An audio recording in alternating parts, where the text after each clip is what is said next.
దేవుని ఆరాధించుదాము. దేవుడు ఆత్మ గనుక ఆయనను ఆరాధించువారు ఆత్మతోనూ సాక్ష్యముతోనూ ఆరాధింపవలను. మన తండ్రి అయిన దేవుని నుండి ప్రభు అయిన యేసుక్రీస్తు నుండి కృపా సమాధానం మీకు కలుగును గాక. ఇది యెహోవా ఏర్పాటు చేసిన దినము, దీని యందు మనము ఉత్సహించి సంతోషించాలి.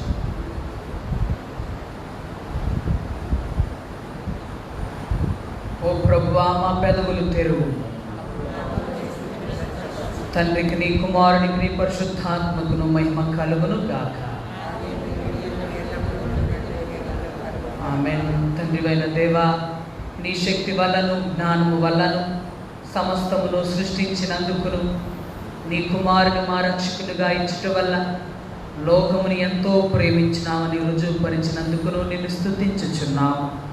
కుమారుడు అయిన దేవా, మా అపరాధముల నిమిత్తము అప్పగింపబడిన నీవు తిరిగి లేచుట వల్ల మమ్మును నీతిమంతులుగా చేయుటకు పాపము తప్ప అన్ని విషయములలో మా వలె చేయబడినందులకై నిన్ను స్తుతించుచున్నాము. పరిశుద్ధాత్ముడు అయిన దేవా, సత్యమంతట్లోనికి నడిపించి మా హృదయములలో దేవుని ప్రేమను కుమ్మరించినందుకై నిన్ను స్తుతించుచున్నాము. తండ్రి, కుమారుడు, పరిశుద్ధాత్ముడు అయిన దేవా, యుగములకు నీకే సమస్త స్తుతి మహిమ కలుగును గాక. ఆమేన్. పాపము ఒప్పుకోలు పిలుపు వాక్యములు. నేను లేచిన తండ్రి యొద్దకు వెళ్ళి, తండ్రి, నేను పరలోకమునకు విరోధముగాను నీ ఎదుటను పాపము చేసి తిని ఇక మీదట నీ కుమారుని కుమార్తెను అనిపించుకున్నటకు యోగ్యులము కాము. మనము పాపము లేని వారమని చెప్పుకునే ఎడల మనమే మోసపుచ్చుకుందాం, మరియు మనలో సత్యం ఉండదు. మన పాపములను మనం ఒప్పుకునే ఎడల ఆయన నమ్మదగిన వాడును నీతిమంతుడును గనుక మన పాపములను క్షమించి సమస్త దుర్నీతి నుండి మనలను పవిత్రులుగా చేయను. కావున మనము మోకరించి మౌనముగా ఉండి మనలను మనం పరీక్షించుకుందాం.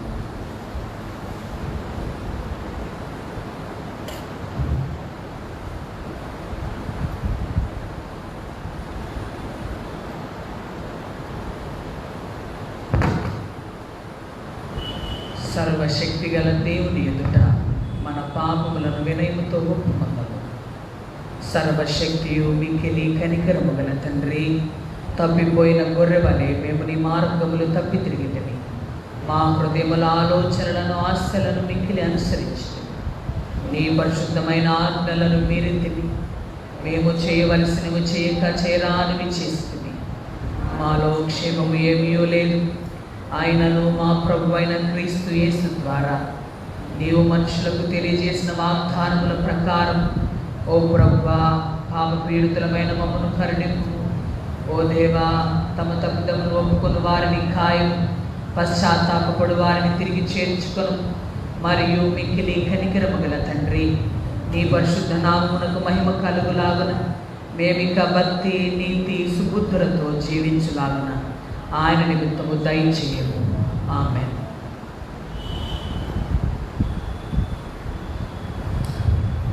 సర్వశక్తియు కనికరము గల దేవుడు మన సమస్త పాపములను క్షమించి వారి నుండి మనల్ని విడుదల చేసి మన నడతలను దిద్దుకుటకు తగిన సమయమును దయచేసి పరిశుద్ధాత్మ యొక్క కృపయు ఆదరణయు మనకు అనుగ్రహించును గాక. ప్రభువును స్తుతించుడి. మనమందరం నిలబడి ఉండగా ఉత్తర ప్రచిత్ర పాఠం చదవబడి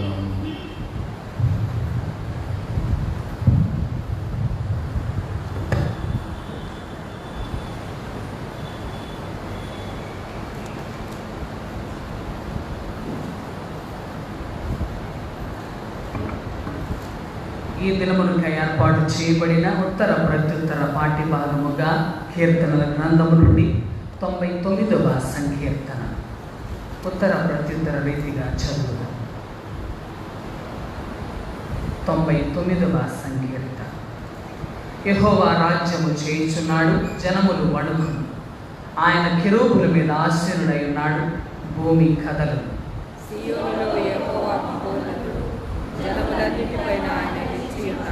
భయంకరమైన నీ గొప్ప నామమును వారు స్తుతించుదురు. యెహోవా పరిశుద్ధుడు. యథార్థతను బట్టి నీ న్యాయమును ప్రేమించు రాజును స్థిరపరిచి ఉన్నావు. యాకోబు సంతతి మధ్య నీ నీతి న్యాయములను జరిగించి ఉన్నావు. మన దేవుడైన యెహోవాను ఘనపరచుడి, ఆయన పాదపీఠం ఎదుట సాగిలపడుడి, ఆయన పరిశుద్ధుడు. ఆయన యాజకులలో మోషే అహరోనులు ఆయన నామమును బట్టి ప్రార్థన చేయవారిలో సమూయేలు వారు యెహోవాకు మొరపెట్టగా ఆయన వారికి ఉత్తరమిచ్చారు. మేఘ స్తంభములో నుండి ఆయన వారితో మాట్లాడాను, వారు ఆయన శాసనములను అనుసరించిరి, ఆయన తమకిచ్చిన కట్టడలను వారు అనుసరించిరి. యెహోవా మా దేవా, నీవు వారికి ఉత్తరమిచ్చితివి. వారి క్రియలను బట్టి ప్రతీకారం చేయుచుని వారి విషయంలో నీకు పాపము పరిగణించు దేవుడవై. మన దేవుడైన యెహోవా పరిశుద్ధుడు. మన దేవుడైన యెహోవాను ఘనపరచుడి, ఆయన పరిశుద్ధ పర్వతం ఎదుట సాగిలపడుడి.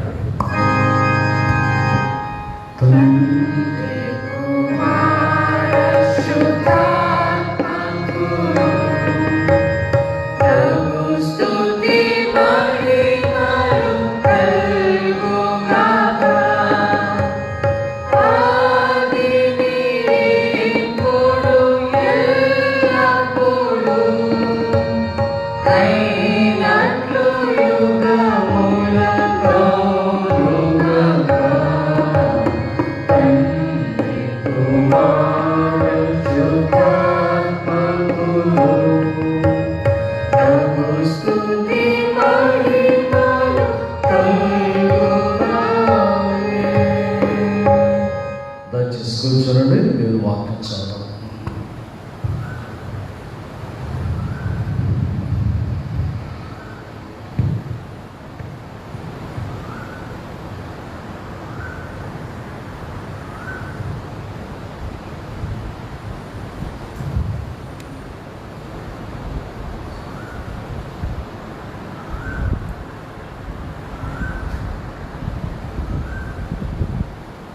నేటి పరిశుద్ధ దినమునకై ఏర్పాటు చేయబడిన మొదటి పాఠము పాత నిబంధన గ్రంథం నుండి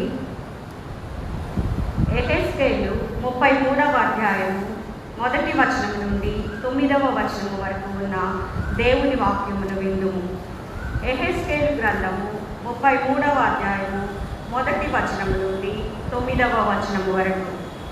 మరియు యెహోవా వాక్కు నాకు ప్రత్యక్షమై ఈలాగు సెలవిచ్చెను, నరపుత్రుడా, నీవు నీ జనులకు సమాచారము ప్రకటించి వారితో ఇట్లనుము, నేను ఒకానొక దేశము మీదికి ఖడ్గమును రప్పింపగా ఆ జనులు తమలో ఒకరిని ఏర్పరచుకొని కావలిగా నిర్ణయించిన ఎడల అతడు దేశము మీదికి ఖడ్గము వచ్చుట చూచి బాకా ఊది జనులను హెచ్చరిక చేసిన సమయమున ఎవడైనను బాకానాదము వినియును జాగ్రత్త పడనందున ఖడ్గము వచ్చి వాని ప్రాణము తీసిన ఎడల వాడు తన ప్రాణమునకు తానే ఉత్తరవాది.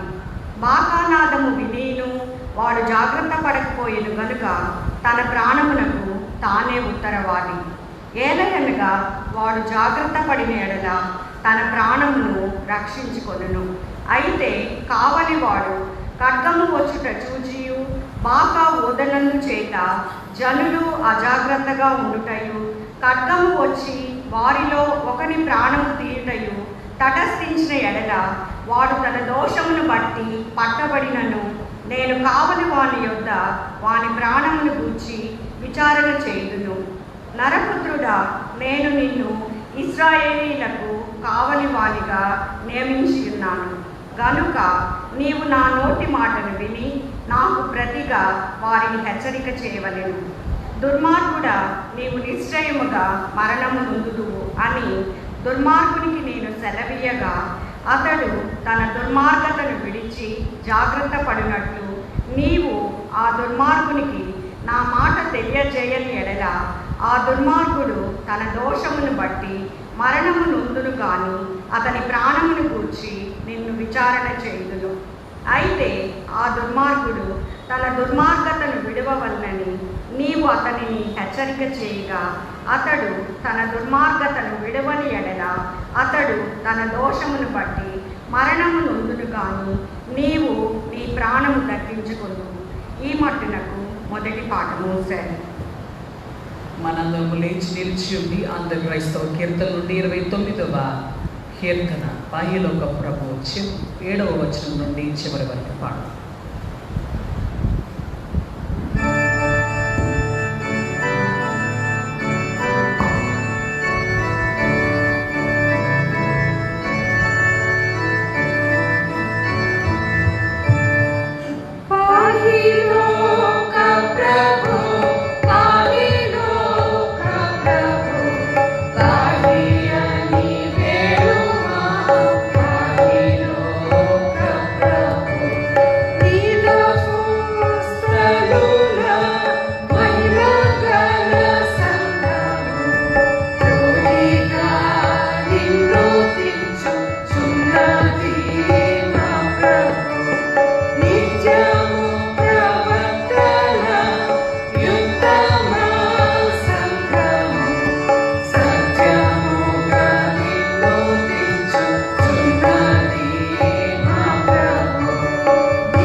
కూర్చునండి. 2వ పాఠం చదవబడి.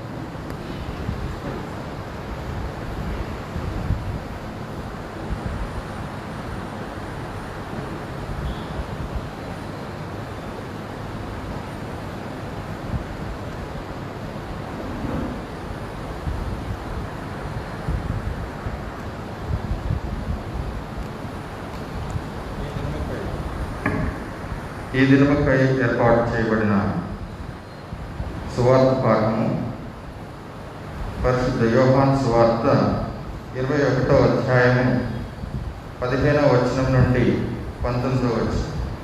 యోహాను సువార్త 21వ అధ్యాయము 15వ వచనం ప్రారంభం. వారు భోజనము చేసిన తరువాత యేసు సీమోను పేతురును చూచి, యోహాను కుమారుడు అయిన సీమోను, వీరికంటే నీవు నన్ను ఎక్కువగా ప్రేమిస్తున్నావా అని అడుగగా అతడు, అవును ప్రభువా, నేను నిన్ను ప్రేమించుచున్నానని నీవే ఎరుగుదువని ఆయనతో చెప్పాను. యేసు, నా గొర్రె పిల్లలను మేపమని అతడితో చెప్పాను. మరలా ఆయన, యోహాను కుమారుడు అయిన సీమోను, నన్ను ప్రేమించుచున్నావా అని రెండవసారి అతన్ని అడుగుగా అతడు, అవును ప్రభువా, నేను నిన్ను ప్రేమించుచున్నానని నీవే ఎరుగుదువని ఆయనతో చెప్పాను. ఆయన, నా గొర్రెలను ఖాయమని చెప్పాను. మూడవసారి ఆయన, యోహాను కుమారుడు అయిన సీమోను, నన్ను ప్రేమించుచున్నావా అని అతన్ని అడిగాడు.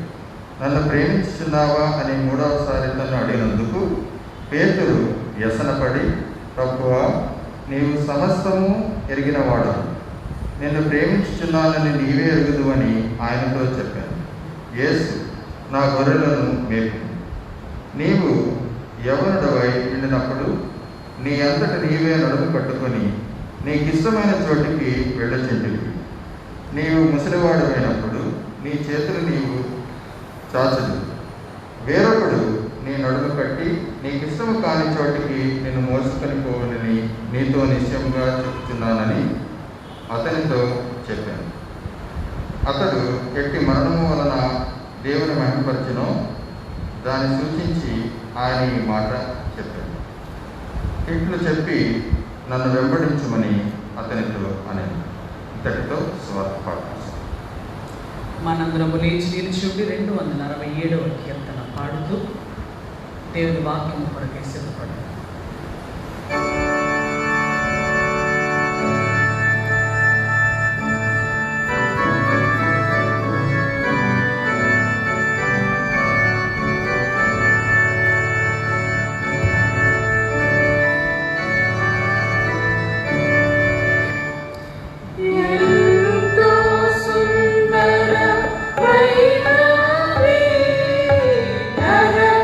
నరవిరులపై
ప్రార్థన చేసుకుందాం. మహోన్నతుడైన మా దేవ, 2020 సంవత్సరం 7వ నెల చివరి ఆదివారం మా జీవితాలకు అనుగ్రహించినందుకు నీకు వందనాలు. ఈ యొక్క విశ్రాంతి దినమున మీ పాద సన్నిధిలో చేరి మిమ్మల్ని స్తుతించడానికి, ఆరాధించడానికి, కొనియాడటానికి మీరు మాకు ఇచ్చినటువంటి సమయాన్ని బట్టి వందనాలు. కుడి వచ్చిన మీ జనులను బట్టి మీకు వందనములు. రాలేకపోతున్న వారి దయతో క్షమించండి. కుడి వచ్చిన మేము నేను ఆరాధించుండగా, అలాగే ఆన్లైన్ ద్వారా చూస్తున్న నీ ప్రజలను ఆరాధించుండగా మా అందరినీ మీరు దీవించమని, నా నోటి మాటలు మా హృదయ ధ్యానములు నీ దృష్టికి అంగీకారం ఉండనిమని ప్రభు యేసుక్రీస్తు వారి పుణ్యనామమున ప్రార్థించి వేడుకొంచున్నాము పరమ తండ్రి. ఆమేన్. దయచేసి కూర్చోనండి. దేవుని యొక్క మహాకృప చొప్పున ఈ దినం మీతో కలిసి ప్రార్థించడానికి, దేవుని ఆరాధించడానికి దేవుడు నాకు ఇచ్చినటువంటి సమయాన్ని బట్టి ముందుగా దేవునికి వందనాలు తెలియజేసుకుంటున్నాం. ఆయన అపారమైనటువంటి ప్రేమను బట్టి నన్ను సజీవుడిగా వచ్చి మళ్ళా మందిరానికి తీసుకుని వచ్చి ఆరాధించుకునేటువంటి భాగ్యం దయచేసినందుకు దేవునికి వందనాలు. మరి ఈ సమయంలో నా కొరకు మీరు అందరూ ప్రార్థించారు. All saints family, all the pastors, relatives అందరూ బట్టి కూడా వందనాలు. ప్రత్యేకంగా ఆల్ సెయింట్స్ ఫ్యామిలీకి, సంఘమంతటి కూడా నా యొక్క హృదయపూర్వకమైనటువంటి వందనాలు తెలియజేసుకుంటూ, మరి 1 hour మాట్లాడాలని సిద్ధపడ్డాను. కానీ డాక్టర్ గారు చెప్పారు, ఇట్స్ ఓన్లీ 18 days కనుక 18 రోజులైంది మీకు స్టాండ్ పడి ఎక్కువ మాట్లాడవద్దు అలా. సరే, కొంచెం నిరాశతోటి మీ ముందు నిలబడ్డాను. ఒక 10 నిమిషాలు చెప్పాలని అయ్యగారిని అడిగాను. అయ్యా 1 hour నేను మాట్లాడలేదు, కానీ మాట్లాడొద్దు అంటున్నారు, కానీ దయచేసి మీరు కంటిన్యూ చేయండి అని చెప్పారు. సో ఈ సిస్టమ్ కొంచెం మీరు అలవాటు చేసుకుని కొద్దిగా నేను చెప్తాను, తర్వాత అయ్యగారు చెప్తాను. ఈరోజు మన కొరకు ఏర్పాటు చేయబడినటువంటి ధ్యానాంశం అభిషిక్త పరిచర్యలో మార్పు కలుగొచ్చేటకు మార్పు పొందినవారు. ఎవరైనా మార్పు కలుగు చేయాలి అంటే మనం మారి వారికి మాదిరిగా నిలబడాలి, వారికి ఉపదేశం చేయాలి. మనం మారకుండా, మనం మాదిరిగా నిలబడకుండా ఎవరికి ఎవరు బోధించలేరు. ఒకవేళ అలా చేస్తే అవతలి వారు ఎత్తి చూపించేటువంటి విధానం ఉంటుంది. కనుక ముందుగా మార్పు అనేది బోధించేవారికి కావాలి, తర్వాత వినేవారికి వారి యొక్క బోధల ద్వారా. అది ప్రభు యొక్క పరిచర్యలో ఒక భాగం. మరి ముఖ్యంగా ఆన్లైన్ చర్చెస్లో యొక్క అభిషిక్త పరిచర్య అనేది ఒక భాగం. దానిలో ఈరోజు మనకి ఇవ్వబడేటువంటి ధ్యానాంశంలో మార్పు కలుగొచ్చేటకు మార్పు నందినవారు. యెహెజ్కేలు గ్రంథం నుంచి 33వ అధ్యాయంలో చదవబడిన పాఠాన్ని వారు విన్నాం. ఈ యొక్క ట్రాన్స్ఫర్మేషన్ అనగానే ఏ మార్క్డ్ చేంజ్, స్వభావంలో కానీ, విధి విధానాల్లో కానీ, వస్త్రధారణలో కానీ దానికి కావలసినటువంటి మార్పు కలగాలి. అది చిన్నప్పుడు చాలా మురిగ్గా ఉండేవాడు, ఇప్పుడు చాలా నీట్గా ఉంటున్నాడు. చిన్నప్పుడు చాలా అల్లరిగా ఉండేవాడు, ఇప్పుడు చాలా మంచిగా ఉంటున్నాడు. ఇవన్నీ కూడా మన జీవితాల్లో మనం చూస్తాం. కానీ ఈ మార్పు అనేది విశ్వాస జీవితంలో తప్పనిసరిగా జరిగి తీరాలని దేవుడు కోరుకుంటాడు. ఎక్కువసేపు చెప్పను. యెహెజ్కేలు గ్రంథం నుంచి కొద్ది మాటలు చూద్దాం. యెహెజ్కేలు దేవుడు పిలుస్తున్నాడు కదా. ఎందుకు అని అంటే దేవుని ప్రజలు దేవుడే వారి దేవుడని ఎరగా. బబులోను చెరలో కెదారు నది దగ్గర ఉన్నటువంటి ఆయన దేవుని ప్రత్యక్షత చూడటం మొదలుపెట్టాడు.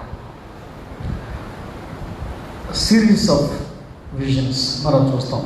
37వ అధ్యాయం, 33వ అధ్యాయంలో కూడా, 37 కూడా తర్వాత.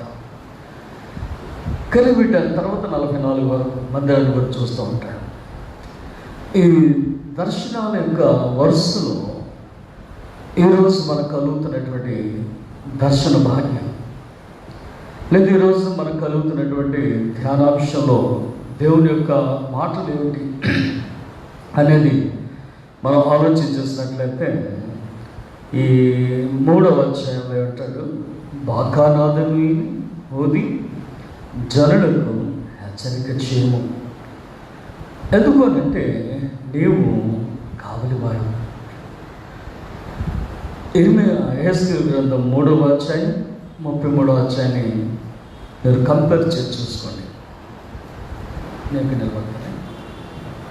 Okay, good.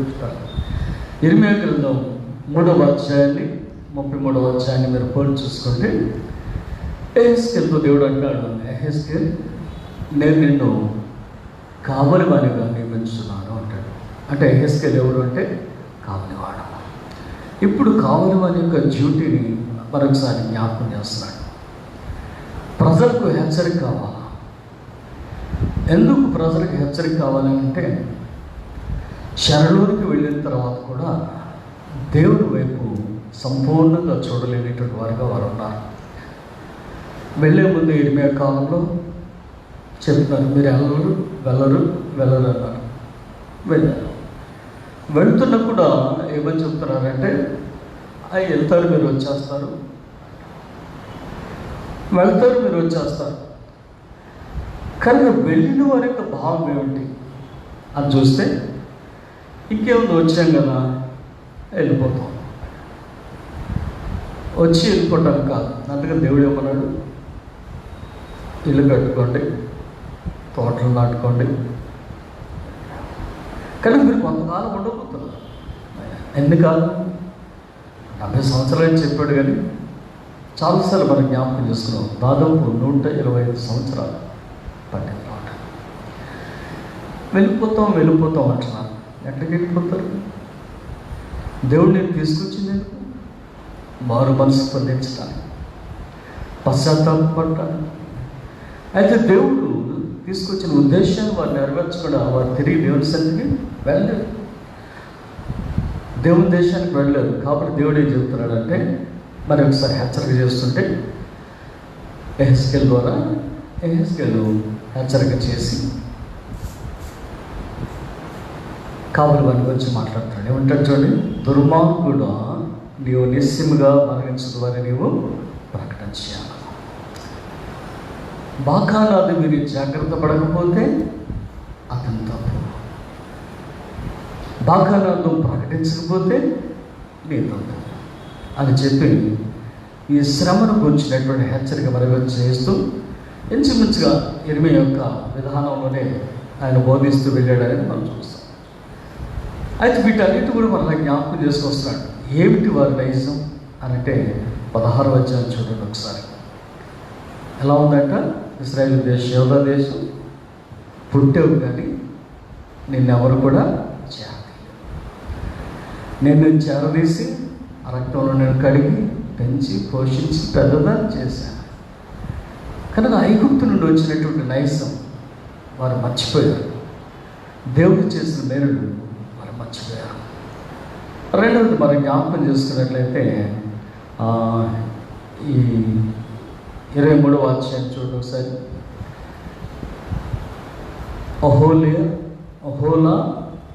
ఒహోలీబామా ఇద్దరు అక్క చెల్లెలుగా ఇశ్రాయేలు యూదా దేశాన్ని దేవుడు పోతున్నాడు. ఒక ఆమెకి ఒహోలా అని పేరు పెట్టాడు, ఒక ఆమెకి ఒహోలీబా అని పేరు పెట్టాడు. అంటే షోమ్రోనుకు అనగా ఇశ్రాయేలుకు ఒహోలా, అలాగే యూదా దేశానికి ఒహోలీబామా అంటాడు. కానీ వీళ్ళందరూ కూడా అక్క చెల్లెలుగా ఆయన జ్ఞాపకం చేస్తూ వారు చేసినటువంటి వ్యభిచారం గురించి ఆయన మాట్లాడుతున్నాడు. ఇక్కడ రావటానికి కారణం ఏంటంటే అక్కడ చేసిన పాపమే. ఇక్కడ కూడా మారు మనసు లేని స్థితిలో ఉంటే దేవుడు తిరిగి తీసుకెళ్ళేటట్టు దేవుడు కాదు. మరి ఎన్నో వాగ్దానాలు దేవుడు ఇచ్చాడు, కానీ నీవు మారు మనసు పొందకపోతే, నీవు పశ్చాత్తాపం పొందకపోతే తిరిగి చేరము, తిరిగి వాగ్దానాన్ని పొందలేవు అనేటువంటిది ఈరోజు యెహెజ్కేలు ద్వారా దేవుడు వల్ల మనకు జ్ఞాపకం చేస్తాడు. అంటే వారిని మాత్రమేనా అంటే వారిని కాదు. 28వ అధ్యాయం చూడండి. చుట్టుప్రక్కల ఉన్నటువంటి అన్ని జనుల విషయం కూడా, యూదా ఇశ్రాయేలు కాదు, అన్ని జనులు కూడా దేవుని మీద తిరుగుబాటు చేసిన వారికి దేవుడు శిక్ష విధిస్తున్నట్లుగా చెప్తాడు. 28వ అధ్యాయం చూడండి. తూరు అధిపతితో ఇలాగ చెప్పము. ఏమనుకుంటా అంటే తూరు రాజు, నేనొక దేవతను. 29వ అధ్యాయం చూడండి 2వ వచనం. ఐగుప్తు రాజుతో ఇలాగ చెప్పము, నేను నైల్ నది నాది, నైల్ నదిలో పండుకున్నటువంటి మొసలిని అనుకుంటున్నా. కానీ దానివల్ల ఏం జరిగింది అని అంటే దేవుడు వారిని కూడా శిక్షించాడు. ఇప్పుడు మారు మనసు లేనటువంటి ఎవరినైనా సరే దేవుడు తిరిగి వాగ్దానానికి తీసుకెళ్ళడు. తిరిగి వాగ్దానానికి తీసుకెళ్ళడు అనేటువంటి మాట మరొకసారి మనం జ్ఞాపకం చేసుకున్నట్లయితే, దేవుని సన్నిధికి, దేవుని మందిరానికి రావాలంటే తగిన పశ్చాత్తాపం ఉండాలా. ఈరోజు మన లాక్డౌన్ గురించి ఒక భక్తుడు మాట్లాడుతూ అంటాడు, దేవుని మందిరాల్లో మనం దేవుని సరిగ్గా ఆరాధించుకోలేకపోయాను కనుకనే దేవుడు ఇలాంటి స్థితి కలుగు చేసి లాక్డౌన్ మనకి ఇచ్చాడు. ఎందుకు అని అంటే మన గృహాల్లో మనం దేవుని ఆరాధించుకుని పశ్చాత్తాపడి సిద్ధపాటు కుటుంబంతో ఎప్పుడైతే మనం జీవిస్తామో అప్పుడు దేవుడు తిరిగి తన హోలీ హోలీస్ని చూసేటువంటి భాగ్యాన్ని, లేదా ఆయన అతి పరిశుద్ధ స్థలాన్ని చూసేటువంటి భాగ్యాన్ని మనకి ఇస్తున్నాడు అని చెప్పి చెప్పుకుంటాం. అయితే యూదా వారు ఏమనుకుంటారంటే 10వ వచనం చూడండి ఒకసారి. పాపదోషములు మా మీద పడి ఉన్నవి. పాపదోషములు మా మీద పడి ఉన్నవి. పాపం చేసాం, మాకు శిక్ష వచ్చిందని. అయితే పాపమునకు తగినటువంటి పశ్చాత్తాపడాలి అని ప్రభు ఈ రోజున మరొకసారి హెచ్చరిక చేస్తున్నాడు. 11వ వచనం అంటాడు చూడండి. దుర్మార్గుడు మరణము నొందటం వలన నాకు సంతోషము లేదు. దుర్మార్గుడు మరణం పొందటం వలన నాకు సంతోషం. మీరెందుకు మరణం పొందాలి? మీరెందుకు మరణం పొందాలి అంటాడు. దుర్మార్గం నుండి మరలి మనసు మార్చుకోండి. దేవుని వాగ్దానం వారికి లేదా అంటే ఉంది. భక్తులు ప్రార్థనలు వారికి ఉన్నాయి. మొదటి రాసిన గ్రంథం 8వ అధ్యాయం 33వ అధ్యాయం మనం చూస్తే, సొలొమోను ప్రతిష్ఠించినటువంటి దినమున ఆ మందిరంలో గొప్ప ప్రార్థన చేశాడు. ఏమని? 8వ అధ్యాయం 33వ వచనం. నీ జనులు నీకు చదువు.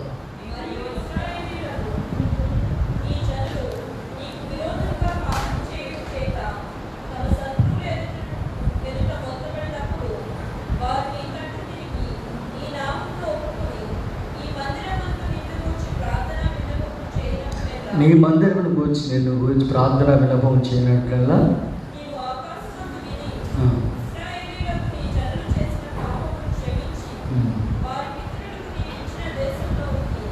పితరులకు నీవు ఇచ్చిన దేశంలో అనుభవాన్ని తిరిగి రప్పించుము.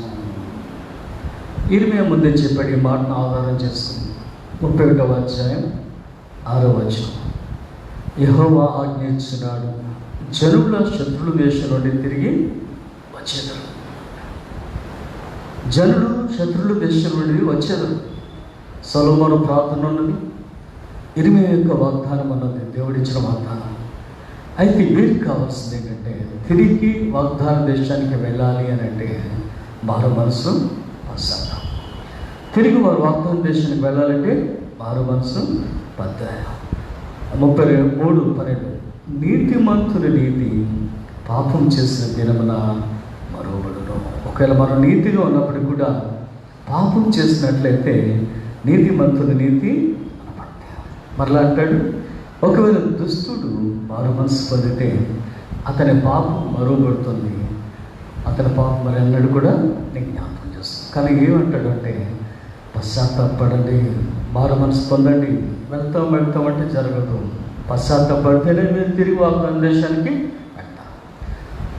2వ పాఠంలో పేతురు గారి దేవుడు అడుగుతాడు కదా ముమ్మారు, ఏమని? Do love me more than this. వీరందరికంటే నన్ను ఎక్కువగా ప్రేమించున్నావా అన్నాడు. ఆయన ఏమంటాడు, 2 సార్లు ఫిలియోస్ అన్నాడట. అంటే సహోదర ప్రేమతో నేను నిన్ను ప్రేమిస్తున్నాను. ఆయన అడిగింది ఏంటంట, దేవుని ప్రేమతో ప్రేమించున్నావా. ఇక 3వసారి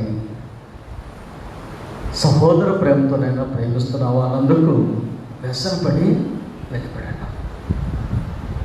ఎందుకు అంటే దేవుడు పిలిచి అభిషేకించుకుని 10వ అధ్యాయాన్ని అభిషేకిస్తారు. మత్తయి సువార్త 10వ అధ్యాయంలో మత్తయి సువార్త 10వ అధ్యాయంలో పిలుచుకున్నాడు. యోహాను సువార్త 17వ అధ్యాయంలో 19వ వచనంలో సత్యమందు వారిని ప్రతిష్ఠించాడు. So they were called and they were ordained. They were called and they were ordained. కనుక ఆర్డినేషన్ తీసుకున్నాక మళ్ళీ చేపలు పడటం అనేది చాలా తప్పు. పేతురు గారికి అర్థం కాలేదు ఆ రోజుల్లో. అది ఆర్డినేషన్ తీసుకున్నాక మళ్ళీ వృత్తి చేసుకుంటూ చాలా తప్పు. అది దేవుడు అందుకని మళ్ళీ తిరిగి పిలుచుకున్నాడు. దేవుని మరణం వరకు అంగీకరించడానికి కావాల్సింది ఏంటి అంటే సుప్రీం లా. ఏంటంటే supreme law, the highest law. ఈ రోజున వాక్య ధ్యానం చేసిన మన అందరికి కూడా విశ్వాసైనా సేవకుడైనా, if you don't have that supreme law in our lives, we cannot follow Christ until our last breath. చివరి వరకు కూడా ఆయన ఎందుకు ప్రేమ లేకపోతే ఆయన మనం అనుసరించలేమనేటువంటి దాన్ని మనం జ్ఞాపకం చేసుకుంటూ మరి చివరి వరకు కూడా 2 పాఠాలు మనం చూస్తున్నాం. ఒకటి మారు మనసు, రెండవది supreme law, repentance and supreme లా. ఈ రెండింటి ద్వారా మనం చూస్తే పేతురు గారు ఏం చెప్పాడు, ప్రభువా సహోదరుడు వల్ల నేను నిన్ను ప్రేమిస్తున్నాడు. కానీ ఆయన ముగింపు చూస్తే ఎలా ఉందట, ఎండ్ ఈజ్ ద అగపే లా. చివరికి దైవ ప్రేమను కలిగిన వాడాయన యేసు కొరకు హతసాక్షి అయినాడు. అట్టి పశ్చాత్తాపము, దేవుని ప్రేమను కలిగి మరి దేవుని విశ్వాస జీవితాలను కొనసాగి వాగ్దాన దేశంలో పరమ ఘనానికి చేరే వరకు దేవుని కృప మనందరికీ తోడై ఉండగాక. అయ్యగారు కంటిన్యూ చేస్తారు.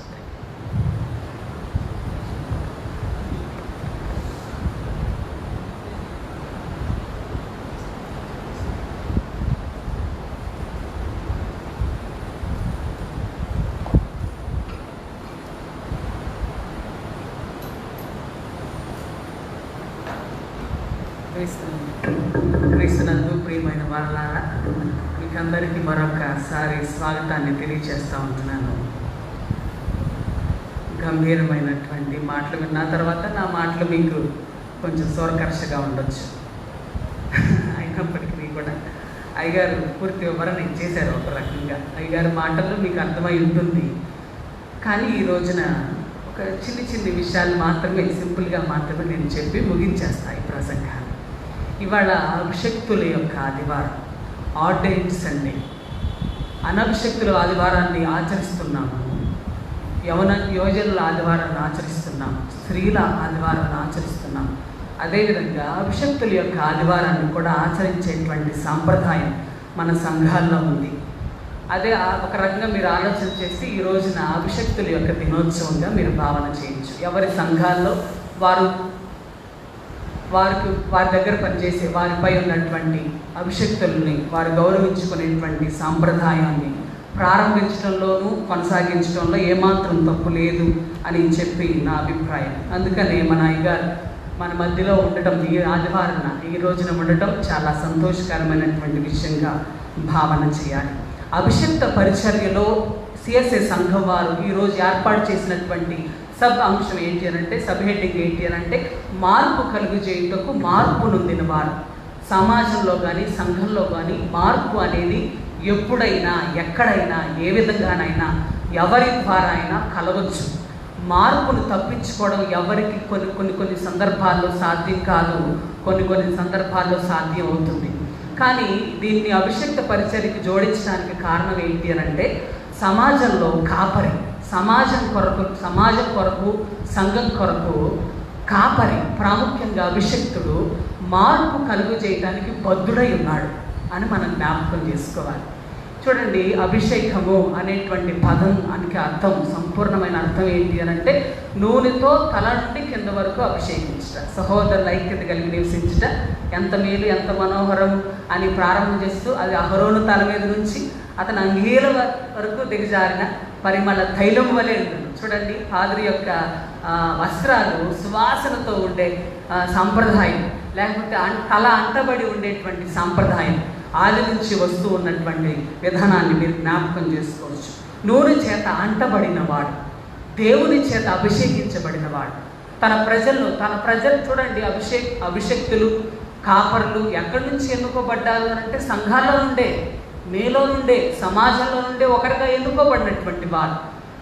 విక్రమ ప్రేమసాగర్ తండ్రి గారు ఒకనొక సమయంలో ప్రసంగం చేస్తూ ఆయన మాట్లాడారంట, మేము అభిషేక్తులమనే కానీ మేము మీలో నుండి ఎన్నుకోబడిన వారమే, మాకు బలహీనతలు ఉన్నాయి, మేము కూడా బలహీనతకు లొంగిపోయే వారమే, మీలో కొంత ప్రత్యేకింపబడినప్పటికీ ఆ ప్రత్యేకతను మేము సంతరించుకోకపోతే, ఆ ప్రత్యేకతను మేము కాపాడుకోకపోతే మా జీవితాలు కూడా వ్యర్థమే అని అన్నారంట ఒక పాస్టర్స్ కాన్ఫరెన్స్లో.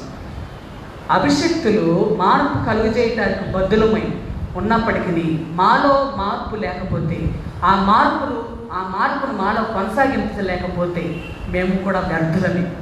అభిషేకము అనేటువంటి మాటకు కొన్ని చాలా గొప్ప అర్థాలు ఉన్నాయి. నేను వేరే అర్థాలు చెప్పట్లేదు. ఈ రోజుల్లో కరిస్మాటిక్ చర్చెస్ చాలా ప్రారంభమైపోయాయి. అభిషేకం కేవలం అభిషేకం పైనే ఆధారపడినటువంటి సంఘాలు. పాదిరి గారికి అభిషేకం ఉంది, మాకు కూడా అభిషేకం కావాలి. ప్రతి ఒక్కరికి అభిషేకం అనేటువంటిది ఖచ్చితమే. అయినప్పటికీ అభిషేకం మాత్రమే ఎత్తిపడుతూ అభిషేకాన్ని మాత్రమే తారాస్థాయిలో చూపించేటువంటి సంఘాలు ఉన్నాయి. కానీ అది మాత్రమే కాదు అని మనం జ్ఞాపకం చేసుకోవాల్సిన అవసరత ఉంది. ప్రియమైన దేవుని బిడ్డలారా, వ్యవస్థాపరమైనటువంటి సంఘాల్లో ఏం చేస్తారు అంటే బిషప్ ఓవర్సియర్గా ఉండి, అధ్యక్షుడుగా ఉండి అపోస్తుల యొక్క సక్సెషన్తో అపోస్తుల ద్వారా వచ్చినటువంటి సాంప్రదాయకమైనటువంటి అభిషేకాన్ని కూర్చొని గురువులకి ఇస్తారు, ఆర్డినేషన్ ఇస్తారు, అభిషేకం ఇస్తారు. అంటే పారంపర్యాచారంగా అపోస్తుల నుండి సంక్రమించబడినటువంటి అభిషేకం ఈ అభిషేక్తులకు కొనసాగుతుంది అని మీరు గుర్తుంచుకోవాలి. మా మీద ఉన్నటువంటి అభిషేకం ఎక్కడి నుంచి వచ్చింది అని అంటే అపోస్తుల దగ్గర నుంచి వచ్చింది. అపోస్తులు దేవుని యేసుప్రభుల చేత ఆర్డైన్ చేయబడ్డారు, అభిషేకించబడ్డారు, కాన్సిక్రేట్ చేయబడ్డారు అన్నటువంటి విషయాన్ని మీరు చాలా జాగ్రత్తగా జ్ఞాపకం చేసుకోవాలి. ఇంకా వేరే విషయాలు నేను చెప్పదలుచుకోలేదు. ఈ అభిషేకము సామాజిక సంఘ మార్పు కొరకు అని మనం జ్ఞాపకం చేసుకోవాలి. అయితే దేవుని యొక్క చిత్తం ఏంటి అని అంటే దుర్మార్గులు పాపులైనటువంటి వారు మరణించడం ఆయన చిత్తం కాదు, కానీ మార్పు చెందటమే ఆయన యొక్క చిత్తం. పాపులు దుర్మార్గులు వీరిపై దేవుని యొక్క తపన, పాపుల కొరకు దుర్మార్గుల యొక్క మార్పు కొరకు దేవుని యొక్క తపన బైబిల్ గ్రంథంలో, వేద గ్రంథంలో మనం జ్ఞాపకం చేసుకోవాల్సిన అవసరం ఉంది. 23వ కీర్తనలో దేవుడు కాపరిగా బయలుపరచబడుతూ ఉంటాడు. దావీదు కీర్తనలో చూడండి, ఇశ్రాయేలు ప్రజలు సామాన్యంగా వారి యొక్క వృత్తి ఏంటి అని అంటే గొర్రెల కాపరి.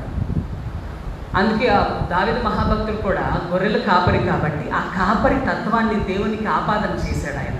కాపరే అనేటువంటి గ్రీకు పోయేమెన్ అనేటువంటి మాటకి ప్రాముఖ్యం అర్థం కాయువాడు, మేపువాడు. దేవుడే ఇశ్రాయేలు ప్రజలకు కాపరి. ఆ కాపరత్వానికి ఒప్పుకునేటువంటి స్థితికి ఇశ్రాయేలు ప్రజలందరూ వెళ్ళారు కొంతకాలం. తర్వాత అయినప్పటికీ మధ్యలో పడిపోయినటువంటి సందర్భాలు ఉన్నాయి. ఆ పడిపోయినటువంటి సందర్భంలో దేవుడు కూడా కొంతమంది దేవుడి కొరకు అభిషేక్తులుగా ఉండడానికి, ప్రత్యేకింపబడిన వారిగా ఉండటానికి దేవుడు పిలుచుకున్నాడు. కొంతమంది యాజకులను, న్యాయాధిపతుల్ని, ప్రవక్తలను తండ్రి అయిన దేవుడు పిలుచుకొని ప్రత్యేకించి వారిని పంపాడు, సమాజంలోకి పంపాడు. దేవుడి యొక్క ఉద్దేశం ఏంటో తెలుసా? పాపి మరణించడం కాదు, దుర్మార్గతను బట్టి మరణించడం ఆయన యొక్క చిత్తం కాదు, కానీ దుర్మార్గుడు మార్పు పొందటం, దుర్మార్గుడు తన పరివర్తన చెందటం దేవుని యొక్క ప్రాముఖ్యమైన ఉద్దేశమైనది. మొదటి పాఠంలో మీరు జ్ఞాపకం చేసుకోండి, పూర్వం పట్టణాలు ఏ విధంగా కట్టబడేవి అంటే మంచి ఒక గొప్ప రాజు పట్టణాన్ని కడతాడు. కట్టిన వెంటనే చుట్టూ ప్రాకారాన్ని కడతాడు. ప్రాకారం కట్టిన తర్వాత ప్రజల్లో నుండే కొంతమందిని ఎన్నుకొని షిఫ్ట్ల వైజ్గా 2-3 కావలి వారిని నియమిస్తాడు. వారు గోపురంపై నిలబడతారు, పట్టణం ప్రాకారంపై నిలబడి కావలి కాస్తూ ఉంటారు. వారి యొక్క బాధ్యత ఏంటో తెలుసా? ఎప్పుడైనా మరణం వస్తుందేమో, ఎవరైనా యుద్ధానికి పొంచి ఉంటారేమో అని చూసి రాజుకు వర్తమానం పంపాలి, బాకానాదాన్ని ఓదాలి, ప్రజలందరికీ వర్తమానం తెలియజేస్తే ఆ వర్తమానాన్ని బట్టి ఎవరికి వాళ్ళు అలర్ట్ అయిపోతారు. అట్లాంటి పరిస్థితుల్లో, అట్లాంటి కావలి స్థితిలో గొప్ప బాధ్యతను అప్పగింపబడేవాడు. చూడండి, అతను అప్రమత్తంగా లేకపోతే పట్టణం క్షేమంగా ఉండదు, పట్టణం క్షేమంగా ఉండలేదు. కాపరి కూడా అంతే. సంఘం విషయంలో అప్రమత్తంగా ఉండకపోతే సంఘాన్ని రకరకాలైనటువంటి వ్యక్తులు చీల్చేటువంటి సందర్భాలు ఉంటాయి. ఆంతరంగికమైనటువంటి రాజకీయాలు, ఆంతరికంగా చోటు చేసుకున్నటువంటి రకరకాలైనటువంటి స్వార్థపూరితమైనటువంటి ఆలోచనలు సంఘాన్ని గలుగులు చేసేటువంటి ప్రమాదం ఉంటుంది. అందుకని కాపరి తత్వానికి ఈ విషయాన్ని జోడించి ఈ మాటలు తెలియజేస్తున్న సందర్భాన్ని మీరు జ్ఞాపకం చేసుకోవాలి. యెహెజ్కేలు అనే మాటకి దేవుడు బలపరుస్తాడు, యెహోవా బలపరచును అని అర్థం. ఇతను యాజకుల కుటుంబంలో, సంపన్నుల కుటుంబంలో జన్మించాడు. 30 సంవత్సరాల వయసులో తండ్రి అయిన దేవుడు ఇతన్ని పిలుచుకొని బబులోను చెరగా పోయినటువంటి వారిలో ఇతను కూడా ఉన్నాడు. కాబట్టి బబులోను చెరలో ఉన్నటువంటి ఇశ్రాయేలు ప్రజలకు దేవుని యొక్క సువార్తను ప్రకటిస్తూ ఉన్నాడు. తండ్రి యొక్క దేవుని యొక్క వాక్యాన్ని తెలియజేస్తూ ఉన్నాడు. అందులో ప్రాముఖ్యమైనటువంటి విషయాలు ఏంటి అంటే మార్పు చెందండి, పరివర్తన చెందండి. దేవుడు మార్పు కొరకై మిమ్మల్ని ఆదేశిస్తూ ఉన్నాడు. మీరు ఎంతవరకు మీ దుర్మార్గతను వదిలిపెట్టకుండా ఉంటారు అన్నటువంటి ఉద్దేశంతో ఆయన తెలియజేస్తూ ఉన్నాడు. చూడండి, ప్రవక్తలు ఉన్నారు ఈ రోజుల్లో. ప్రవక్తల యొక్క విషయం, ప్రాముఖ్యమైనటువంటి విషయం ఏంటి? కేవలం ఈ రోజుల్లో ప్రవక్తలు అనేవారు దేనిపై ఆధారపడ్డారు అని అంటే భవిష్యత్తు విషయాలపై మాత్రమే దృష్టి పెట్టి కేవలం భవిష్యత్తును తెలియజేసేవాడు మాత్రమే కాపరి, ప్రవక్త అనుకునేటువంటి స్థితి నెలకొని ఉంది. కానీ అది మాత్రం కాదు. ప్రవక్త యొక్క ప్రాముఖ్యమైన ఉద్దేశం, ప్రవక్త ఎందుకు పిలబడ్డాడు అని అంటే ప్రస్తుత సందర్భాన్ని సవాలు చేయడానికి, దేవుని కొరకు ప్రస్తుత సందర్భాన్ని, పాపాన్ని, దుర్మార్గతను సరిచేయడానికి, ప్రజల్లో పరివర్తన తీసుకురావడానికి ప్రవక్త పిలువబడ్డాడు. కేవలం భవిష్యత్తును తెలియజేసేవాడు మాత్రమే కాదు ప్రవక్త అంటే, సమాజాన్ని సంస్కరించేవాడు, సమాజంలో మార్పులు తెచ్చేవాడు ప్రవక్త. ప్రియమైన దేవుని బిడ్డలారా, ఈ యొక్క ఎగ్జాంపుల్ యెహెజ్కేలుకి తండ్రి అయిన దేవుడు ఇచ్చి ఒక అనుభవాన్ని, ఈ యొక్క ఎగ్జాంపుల్ ద్వారా ఒక అనుభవాన్ని ఇచ్చి మాట్లాడుతూ ఉన్నాడు. నువ్వేం చేయాలి అంటే ప్రాముఖ్యంగా అభిషక్తుడు చేయవలసినటువంటి ప్రాముఖ్యమైన పనులు, కాపరి చేయవలసినటువంటి ప్రాముఖ్యమైన పనులు ఏంటి అంటే నువ్వు నీ ప్రజలను కాయాలి, నువ్వు వాచ్మెన్ నీ సంఘానికి. చూడండి, నేను చాలాసార్లు చెప్తా ఉన్నాను, ఒక కాపరి గొర్రెలు నడుస్తూ ఉంటే సరిగ్గా నడవట్లేదు అనుకోండి, తన చేతిలో ఉన్నటువంటి దుడ్డికరతో ఒకటేస్తాడు చక్కగా నడవడానికి. చితారుపోయిన ఉన్నటువంటి అందరటువంటి ఒక ఆహారాన్ని ఆ కొంకింతో అట్లా ఉంచుతాడు, చాలా జాగ్రత్తగా మేపుతాడు, అదేవిధంగా తప్పిపోకుండా కాస్తాడు. యెహోవా నా కాపరి, నాకు లేమి కలుగు, నీ దుడ్డుకరైన దండం నన్ను ఆదరించును అనేటువంటి మాటలో ఉన్నటువంటి ప్రాముఖ్యమైన సాంప్రదాయం అది. చూడండి, దావీదు మహాభక్తుడు దేవుణ్ణి తనకు తాను కాపరిగా ఒప్పుకొని తన జీవితంలో దేవుని యొక్క కాపరి తత్వానికి ఆయన అవకాశం ఇస్తామన్నాడు. ప్రియమైన దేవుని బిడ్డల, అదేవిధంగా సంఘం చేయాలి.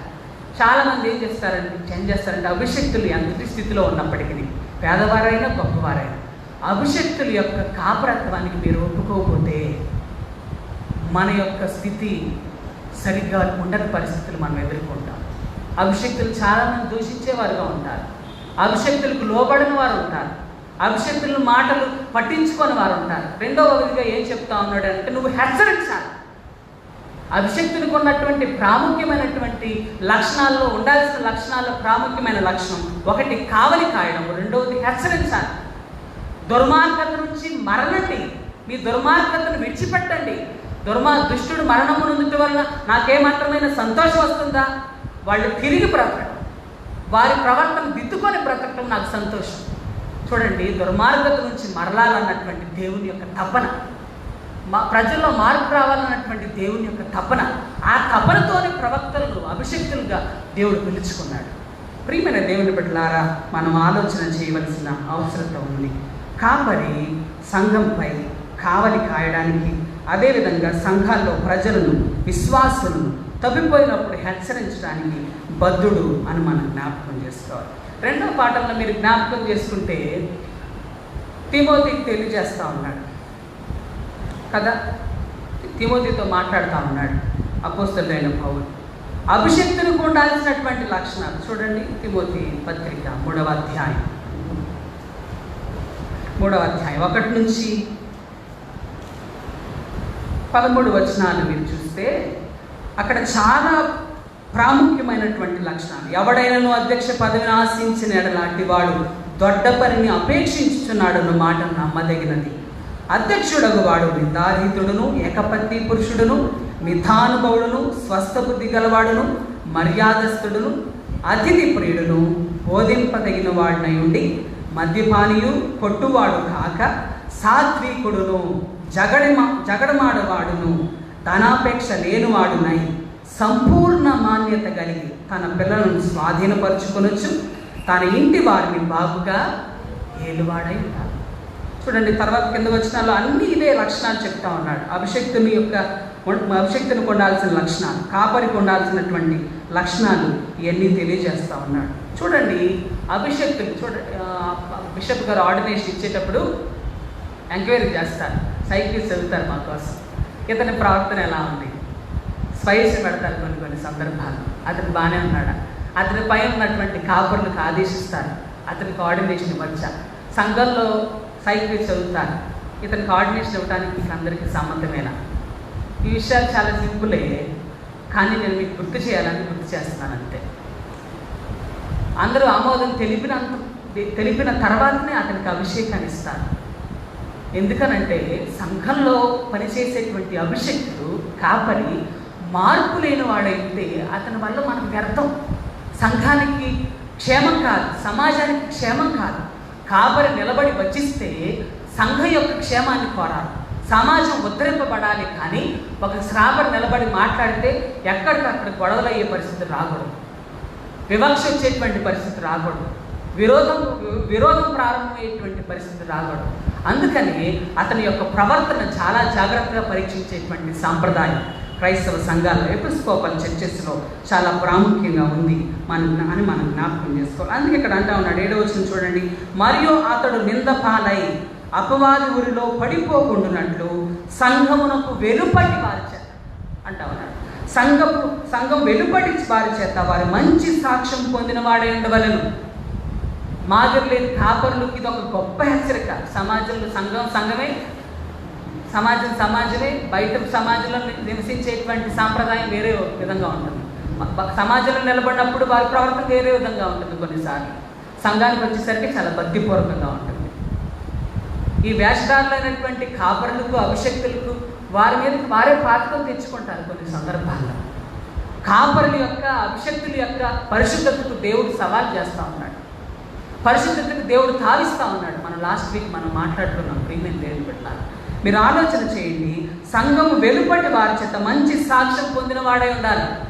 అభిషక్తుడు సంఘం యొక్క సంస్కారాలు నిర్వహించడానికి బద్ధుడై ఉన్నాడు, నియమింపబడ్డాడు. ఆ సంస్కారాలను ఆచరించడంలో పరిశుద్ధత కలిగినే జీవించాలి. మార్పు చెందిన వాడిగానే ఉండాలి తప్ప మార్పు లేని స్థితిలో సామాజికంగా బయట వారి చేత జీవించి సంఘంలోనికి వచ్చి భక్తి కలిగి జీవిస్తానంటే కుదరదు అన్నటువంటి విషయాలు ఇక్కడ మాట్లాడుతూ ఉన్నాడు. 9వ వచనం చూడండి, విశ్వాస మర్మమును పవిత్రమైన మనస్సాక్షితో గైకొను వారై ఉన్నారు. కాపురులు ఎలాంటి వారు అంటే చూడండి, మా విశ్వాసం విషయంలో తగినంత స్పష్టత మాకు లేకపోతే మేము ఇక్కడ బోధించడానికి అర్హులం కాదు, ప్రార్థన చేయడానికి అర్హులం కాదు. చాలామంది మేము అక్కడ నిలబడి పాప క్షమాపణ ప్రకటన చేస్తున్నామని అంటే కొన్నిసార్లు నాకు భయం వేస్తుంది. చిన్నవాళ్ళమైనా మాకు ఎంత ధన్యత ఇచ్చాడు దేవుడు మాకు. అక్కడ నిలబడి పాపక్షమాపణ ప్రకటన చేస్తున్నాము అని అంటే మేము ఎంతగా మార్చబడి ఉండాలా మా జీవితాల్లో. ఆ మార్పును సంఘాలు అభిషక్తులపై చూస్తూ ఉన్నాయి. ఆ మార్పును సంఘాలు కోరుకుంటూ ఉన్నాయి. ఒక కాపరి తప్పిపోతే, ఒక అభిషక్తుడు మీరి ప్రవర్తిస్తూ ఉంటే వారి కొరకు ప్రార్థించాల్సినటువంటి అవసరం మీకుంది. కేవలం అనారోగ్యాల కోసమే లేదా రకరకమైనటువంటి విజ్ఞాపనల కోసమే కాదు, కాపరి మార్పును కొనసాగించడానికి, అభిషక్తుడు తన యొక్క అభిషేకాన్ని నిలుపుకోవడానికి సంఘంగా అతని కొరకు ప్రార్థన చేయవలసినటువంటి బాధ్యత కూడా మనపై ఉంది అని మనం జ్ఞాపకం చేసుకోం. ప్రియమైన దేవుని బిడ్డలారా, మాదిరి జీవితం కొరకు దేవుడు అభిషక్తులను పిలిచాడు. అభిషక్తులకు కూడా దేవుడి శిక్ష ఖచ్చితంగా ఉంటుంది. చూడండి, పేతురు పత్రిక, మొదటి పేతురు పత్రిక 5వ అధ్యాయం 3వ వచనం మనం చూద్దామా? పేతురు రాసిన మొదటి పత్రిక 5వ అధ్యాయం 3వ వచనం. అక్కడ రాయబడిన విషయాలు ఏంటి అని అంటే, పేతురు గారు తెలియజేస్తా ఉన్నాడు 5వ అధ్యాయం 3వ వచనంలో, మీకు అప్పగింపబడిన వారి పైన ప్రభువులైనట్టుండక మందకు మాదిరులుగా ఉండుడి. ప్రధాన కాపరి ప్రత్యక్షమైనప్పుడు మీరు వాడబారిని మహిమ కిరీటమును పొందుతారు. సంఘానికి మాదిరి కలిగి మేము జీవించాలి. ఆ మాదిరి కొరకు మేము ప్రయాసపడాలి. కాపరి పడేటువంటి తపన, అభిషక్తులు పడేటువంటి తపన. మీరు కొన్నిసార్లు పెద్దయ్య గారు సర్వీస్ చేస్తూ ఉంటే, మేము ఆల్టర్లో తిరుగుతూ ఉంటే మా యొక్క స్ట్రగుల్ మీకు అర్థమవుతుంది. దీని తర్వాత ఇది జరగాలి, ఆర్డర్ను తప్పుకోకూడదు, పద్ధతి మీరకూడదు, పద్ధతి పోకూడదు, ఇది ఈ విధంగానే జరగాలి. అటువంటి సాంప్రదాయానికి కట్టుబడి మన ఎపిస్కోపల్ చర్చెస్ పనిచేస్తూ ఉన్నాయి. ఈ రోజుల్లో బయట సంఘాలు మన సంఘాలను ప్రశ్నిస్తూ ఉన్నాయి, మన పద్ధతుల్ని, సాంప్రదాయాన్ని ప్రశ్నిస్తూ ఉన్నాయి. అట్లాంటి ప్రశ్నలన్నీ ఎదుర్కొన్నప్పటికీ, అంతటి ప్రశ్నలు ఎదురవుతున్నప్పటికీ మేము నిలబడి ఈ యొక్క సంస్కారాలు జరిగిస్తున్నామనంటే అర్థం దీనిపై మాకున్నటువంటి మక్కువ కాదు, దీనిపై ఉన్నటువంటి మా విశ్వాసం, మా యొక్క నిబద్ధత. ఆ నిబద్ధతను గ్రహించి గౌరవించాల్సినటువంటి అవసరత సంఘానికి, సమాజానికి ఉంది. ప్రియమైన దేవుని పట్ల మనం ఏ స్థితిలో ఉన్నాం చూడండి. మాకు ఉన్నటువంటి మహా గొప్ప ధైర్యం, అభిషక్తులకు ఉన్నటువంటి మహా గొప్ప ధైర్యం ఏంటంటే, దేవుడే వారితో, దేవుని యొక్క అభిషేకమే మాకు ధైర్యం. ఆ ధైర్యం లేకపోతే మేము ఈ లోకంలో వ్యర్థులు. ఉన్నవారమైనప్పటికీ, లేని వారమైనప్పటికీ ఈ అభిషేకం మాకు లేకపోతే మేము అంగీలు వేసుకుని కూడా వ్యర్థమే. మేము అంగీ వేసుకుని పరిచయం చేసేటప్పుడు మా అంగీలు మాయాలి, మా వస్త్రాలు మాయాలి. మా వస్త్రాలు మాయకపోతే మేము పనిచేసినట్లు కాదు, మేము శ్రమపడి వారం అయినట్లు కాదు. ప్రియమైన దేవుని బిడ్డలారా, ఈ అంగీ వేసుకొని చేసేటువంటి పరిచర్యలు, ఈ అభిషేక పరిచర్యలో ఎన్నో రకాలైనటువంటి ఆటంకాలు, నిందలు, అపవాదులు లోకంలో ఉన్నటువంటి మనుషులు సంఘ విశ్వాసం వేస్తూ ఉంటారు. అయినప్పటికీ సుందరమైనటువంటి స్థితి అభిషేకం ద్వారా దేవుడు మాకు అనుగ్రహించారు. ప్రియమైన దేవుని బిడ్డలారా, మీరు ఆలోచన చేయండి. స్వార్థ పాఠంలో మీరు జ్ఞాపకం చేసుకుంటే పేతురు గారి యొక్క వృత్తాంతాన్ని మీరు చూడండి. అపోస్తలుడైన పేతురు దేవునితో 3.5 సంవత్సరాలు శిష్యరికంలో గొప్ప గొప్ప అనుభవాన్ని గడించినటువంటి వాడు, క్రీస్తుగా గ్రహించిన వాడు పేతురు. ప్రభువా, నీకోసం నా ప్రాణాన్నైనా ఇస్తాను అని వాగ్దానం చేసినవాడు. యోహాను సువార్త 13వ అధ్యాయం 37వ వచనంలో ఆ మాట ఉంది. క్రీస్తుగా గ్రహించాడు. మత్తయి సువార్త 16వ అధ్యాయం 16వ వచనంలో. దేవుని యొక్క పనికి అడ్డుగా జీవించాడు. ఒక్కొక్కసారి సాతానా వెనక్కు పొమ్ము అని వెంటనే మాట్లాడాడు యేసు ప్రభువు. అయినప్పటికీ, ఇంతగా జీవించినప్పటికీ అపోస్తలులలో ఉన్నటువంటి మహా గొప్ప బలహీనమైనటువంటి స్థితి ఏంటో తెలుసా? వాళ్ళు ఎంతగా దేవునిలో ఉన్నప్పటికీ అంత బలహీనమైన స్థితిలో ఉన్నారు. బలవంతుడే పక్కగా ఉన్నప్పటికీ, బలవంతుని చెంత జీవిస్తున్నప్పటికీ పిరికి వారిగా, బలహీనులుగా జీవించారు. లోకానుసారమైనటువంటి నడవడికతో నడిచారు. ఒక అతనేమో నాకు డబ్బు సంచి కావాలంటా ఉన్నాడు. ఇంకొక అతనేమో, ఇంకొక తల్లి, ఒక జగదేవ్ కుమారుని తల్లి వచ్చేమో కుడి ఎడమ వాళ్ళ స్థానాలు మాకు కావాలా, లోకానుసారంగా ఆలోచన చేస్తూ ఉన్నారు. కేవలం లోకానుసారమైనటువంటి ఆపేక్షల చేతే వెంబడించారు. అపోస్తలుల్లో చివరాఖరి వరకు అదే స్థితి, అదే మనస్తత్వం అపోస్తలుల్లో కొనసాగింది. ఎప్పుడైతే యేసు ప్రభు మరణ పునరుద్ధానాలు చూశారో వారికి ఆ కనివిప్పు కలిగింది. అందుకని మీరు అయ్యగారు చెప్పినట్లుగా మీరు ఆలోచన చేయండి. పేతురు గారు యేసుక్రీస్తు అప్పగింపబడిన తర్వాత, తనను తాను అప్పగించుకున్న తర్వాత, అయ్యా పేతురుగా, నువ్వు నాకు ప్రాణాన్ని ఇస్తానంటున్నావు, కానీ నన్ను ఎరుగునని ముమ్మారు నువ్వు చెప్తా, నన్ను ఎరగనంటావు, 3 సార్లు ఎరగనంటావు. చూడండి, ఈ అధ్యాయంలో 21వ అధ్యాయంలో పేతురు గారిని యేసుప్రభులు వారు ప్రశ్నిస్తూ ఉన్న సమయంలో 3 సార్లు పొంగినటువంటి స్థితి ఆయన గుర్తు వచ్చి ఉండొచ్చు. వెంటనే ఆలోచన చేసుకుని ఉండొచ్చు. 3 సార్లు బొంకినందుకు, ఎరుగునని ముమ్మారు చెప్పినందుకు ఎంతగా వేదన పడి ఉంటాడో. ఆ వేదన పడిన స్థితి కూడా రాయబడింది. ప్రియమైన దేవుని బిడ్డలారా, ఆలోచన చేయండి. ఆ వేదన జ్ఞాపకం చేసుకొని ఉండొచ్చు. నువ్వు నన్ను ప్రేమిస్తున్నావా? నేను ప్రేమిస్తాను నీకే తెలుసు. కేవలం స్నేహితునిగా మాత్రమే ప్రేమిస్తున్నాను అంటున్నాడు పేతురు ఫిలియోస్లో. కానీ యేసు ప్రభు కోరుకున్నది ఏంటి అంటే అభిషిక్తునికి త్యాగపూరితమైనటువంటి ప్రేమ కలిగి పరిచర్య ఈ లోకంలో చేయాలి. దేవుని యొక్క మహాగొప్ప లక్షణం ఏంటి అని అంటే త్యాగపూరితమైనటువంటి ప్రేమ. దేవుడు కలిగినటువంటి మహాగొప్ప గుణ లక్షణాల్లో దానికి మించినటువంటి గుణ లక్షణం ఈ లోకంలో కానీ ఎవరికీ లేదు. ఆయన మించినటువంటి గుణ లక్షణాలు ఈ భూమి మీద ఎవరికీ లేవు. అందుకని అన్నిటికీ మించినటువంటి ప్రేమ ఈ లోకంలో గొప్పది. ఆ ప్రేమను కలిగి జీవించండి. అభిషక్తిని పొందాల్సినటువంటి అభిషక్తి సంస్కారాలను ఆచరించేటువంటి క్రమంలో సంఘాన్ని, సమాజాన్ని ఏ విధంగా చూడాలి అంటే దేవుని ప్రేమ చేత నిలబడి చూడవలసిన అవసరం ఉంది. దేవుని ప్రేమ చేత నిలబడి చూడాలి. ఈ యొక్క నిలబడ్డామనంటే మా చూపుతోనూ మా వ్యూతో కాదు, దేవుని ప్రతినిధులుగా దేవుని యొక్క సాక్షాత్కారాన్ని మేము భావన చేస్తూ దేవుని పక్షంగా మిమ్మల్ని చూసేటువంటి, మిమ్మల్ని కాసేటువంటి, మిమ్మల్ని హెచ్చరిక చేసేటువంటి స్థితిని అభిషక్తులు కలిగి ఉన్నారు. అభిషక్తులు నిన్ను గద్దించాడు అనంటే, అభిషక్తులు మిమ్మల్ని హెచ్చరించాడు అనంటే చాలామంది అభిషక్తుల గద్దింపులకు, హెచ్చరికలకు లోబడే స్వభావం లేదు. అభిషక్తుల మీద తిరుగుబాటు చేసేటువంటి స్వభావం ఉంటుంది చాలా సంఘాల్లో. మన సిఎస్ఏ సంఘాల్లోనే ఎక్కువ. ఆ విషయంలో కూడా నేను చెప్తున్నాను. కానీ వీటన్నిటి నుంచి పరివర్తన చెందాలి. మనం దుర్మార్గతలోనూ పాపంలోనూ చనిపోవడం దేవుని యొక్క చిత్తం కాదు. మరణించడం, నశించిపోవడం దేవుని యొక్క చిత్తం కాదు.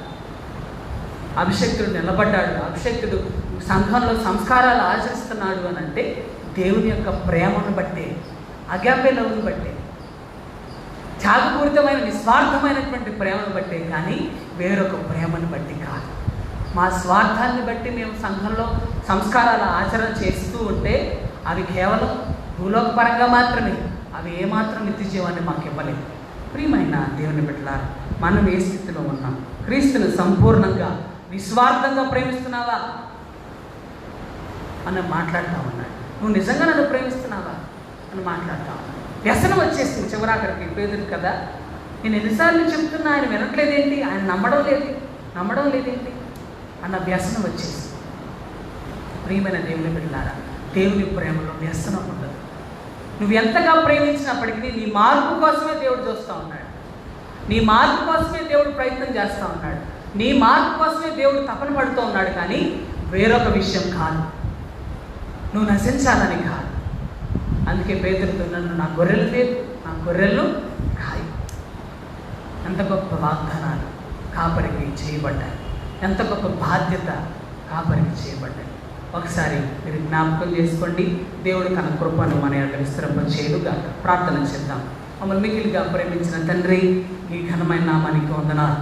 నీ కృప చేత మమ్మల్ని ఆవరించి మా చుట్టూ ఉన్నటువంటి పరిస్థితులు బాగోకపోయినప్పటికీ నీ సన్నిధిలో కనబడేటువంటి ధైర్యాన్ని, మానసిక వికాసాన్ని మాకు దయచేశారు. నీ వందనాలు. వాక్యాన్ని మా జీవితాల్లో ఫలింపచేయండి. కాపురులుగా, అభిషక్తులంగా సంఘ మార్పు కొరకు, సామాజిక పరివర్తన కొరకు నిలబడి వచించేటువంటి ప్రవచనాలు మేము చేయగలడానికి మీరే మమ్మల్ని మార్పు కలిగి వారిగా ఈ లోకంలో నిలబెట్టండి. సంఘం తనను తాను మార్చుకుంటూ ఈ లోకంలో ప్రయాణం చేయడానికి అనేక మంది మార్పు కొరకు సంఘంగా, అభిషక్తులంగా నీ కొరకు ప్రయాసపడేటువంటి భాగ్యాన్ని మాకు అందరికీ దయచేయమని క్రీస్తు పెట్టబెడుతున్నాము తండ్రి. మనందరం లేచి నిలిచి ఉండి అపోస్తలుల విశ్వాసాన్ని, ప్రమాణాన్ని చెప్పుట ద్వారా మన విశ్వాసాన్ని వెల్లడి చేయి.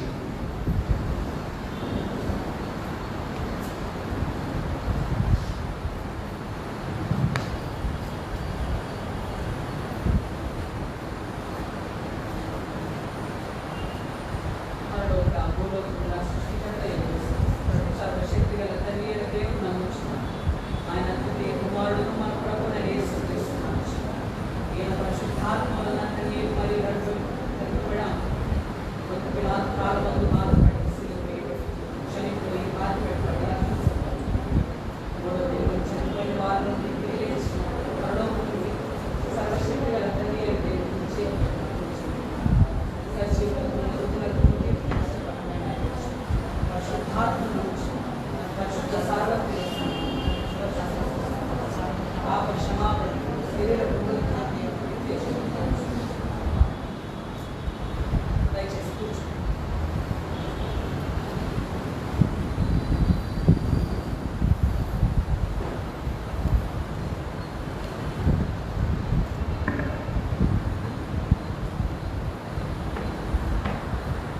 ప్రియమైన వారలారా, మీకు అందరికీ మరొకసారి శుభాలు తెలియజేస్తూ ఉంటున్నాను.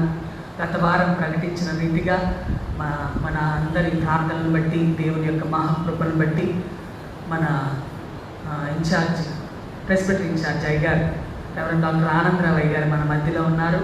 అందును బట్టి నేను చాలా సంతోషిస్తూ సంఘపక్షంగా వారికి శుభాలు పలుకుతూ ఉన్నాను. దేవుని యొక్క ఆరోగ్యం కాపుదల వారికి కలగాలని మనం అంతా ప్రార్థన చేశాం. దేవుడు మన ప్రార్థనకు జవాబిచ్చి మనల్ని అందరినీ ప్రేమించి వారిని మన మధ్యలోకి నడిపించారు. అందును బట్టి దేవుడిని ఎంతగానో స్తుతిస్తూ ఉన్నాను. వచ్చే వారం ఆరాధన యథావిధిగా ఉదయం 8:30 గంటలకు ప్రారంభమవుతుంది. దయచేసి సమయానికి రావాల్సిందిగా నేను మిమ్మల్ని మనవి చేస్తూ ఉంటాను. గత వారం దేవుని ఆలయంలో దేవునికి అర్పింపబడిన అర్పణల వివరాలు: సామాన్య కానుకలు 15,190 రూపాయలు, కృతజ్ఞత అర్పణలు 55,600 రూపాయలు.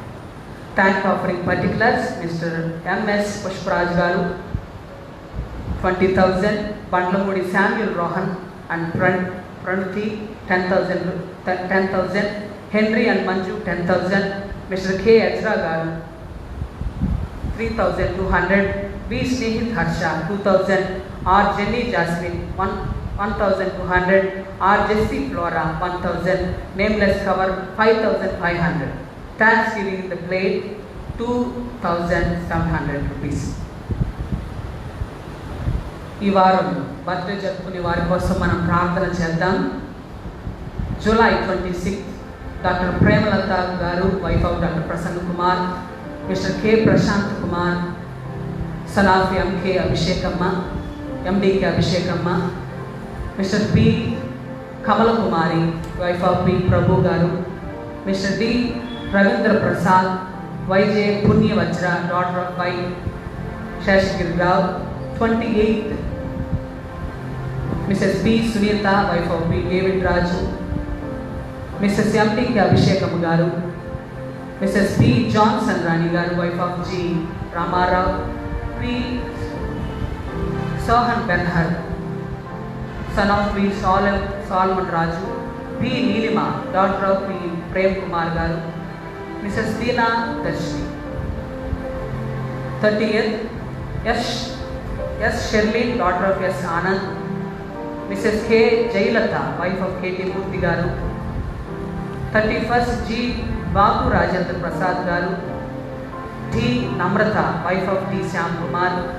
1st August Y Eliya garu, G Sarah స్వర్ణ గారు, డాటర్ ఆఫ్ జి సుశేఖర్ గారు. వీరు బర్త్డే జరుపుకోబోతా ఉన్నారు. వీరి కోసం, వారి జీవితాల కోసం, గడవబోయే సంవత్సరం ఆశీర్వాదకరంగా ఉండడం కోసం వారి కొరకు మీరు ప్రార్థన చేయాలని నేను మీకు తెలియజేస్తూ ఉంటున్నాను. యథావిధిగా సామాజిక దూరాన్ని పాటిస్తూ సంఘానికి రండి. సంఘంలో సామాజిక దూరాన్ని పాటిస్తూ మీరు కూర్చోవలసిందిగా యథావిధిగా మీకు మనవి చేస్తూ ఉంటున్నాను. కరోనా పేషెంట్స్ కొరకు, శానిటేషన్ సిబ్బంది కొరకు, డాక్టర్స్ నర్సెస్ కొరకు వారికి మీరు అందరూ మీ దినదిన ప్రార్థనలు మీరు జ్ఞాపకం చేసుకోండి. విజయవాడ పట్టణం అంతా చాలా విరివిగా కరోనా మహమ్మారి ప్రబలి ఉంది కాబట్టి మీ గృహాల్లో కరోనా పేషెంట్స్ కొరకు ప్రార్థిస్తూ మీరు మీ యొక్క జీవన విధానాన్ని చాలా దేవుని యొక్క కాపుదల్లో కొనసాగించాలని నేను మనవి చేస్తూ ఉంటాను. బర్త్డే జరుపుకునే వారి కోసం మనం చిన్న ప్రార్థన చేద్దాం. ప్రేమగల తండ్రి, కృపగల నాయన, నీ బంగారు పాదములకు వందనాలు, స్తోత్రాలు. నీ కృప చేత మరొక ఆదివారం నాడు నీ సన్నిధిలో చేర్చి నేను స్తుతించే భాగ్యాన్ని మాకు దయచేశారు. ఈ వారకాలం అంతటిలో జన్మదినాన్ని జరుపుకోబోతున్నటువంటి బిడ్డలను బట్టి నీకు స్తోత్రాలు. వారిని దీవించండి, ఆశీర్వదించండి, ఆయురారోగ్యాలు దయచేయండి. మరి గృహాల్లో నీ కాపుదల క్షేమాన్ని దయచేయండి. సంవత్సరం అంతా ప్రతి దినము, ప్రతి క్షణం నీ కాపుదల క్షేమాన్ని ఆ బిడ్డలు అనుభవించడానికి, వారి జీవితాల్లో అభివృద్ధిని వారు చూడటానికి, నీ యందు భక్తి విశ్వాసాలు కొనసాగింపబడటానికి నీ కృప చూపించమని క్రీస్తు పేరున పెడుతున్నాము తండ్రి. ప్రియ దేవుని సంగమా, మరి జూలై 4వ తారీఖు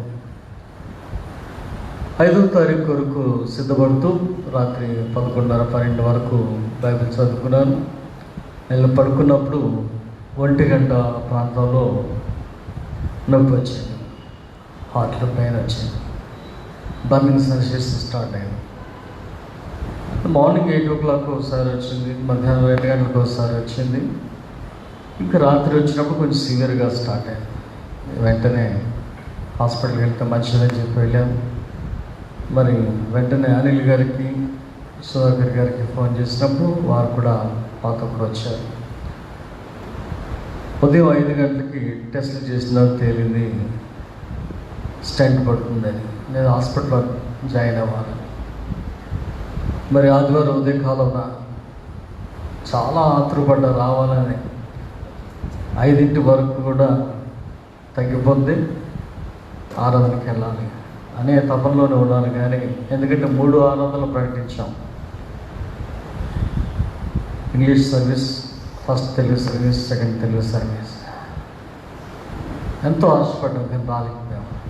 మరి సోమవారం నాడు ఎంజాయ్ చేయడం జరిగింది, మంగళవారం నాడు స్టెంట్ వేయడం జరిగింది. ఈ రోజుకి 18 రోజులైనవి. మరి 18 రోజులు కూడా దేవుడు కాపాడచ్చు, మళ్ళీ మీ మధ్యకు నడిపించినందుకు దేవునికి వందనాలు. మరొకసారి నా కొరకు ప్రార్థించిన మీ అందరికి కూడా వందనాలు తెలియజేస్తూ, భవిష్యత్తులో దేవుడి కృప చొప్పున ఈ యొక్క విశ్వాసయాత్రలో కొనసాగుతూ కావాల్సిన శక్తి దేవుడు నాకు ఇవ్వాలని మీ అందరూ కూడా ప్రార్థించండి. అనుదినం కూడా మీ అందరూ కొరకు ప్రార్థిస్తాం. Thank you.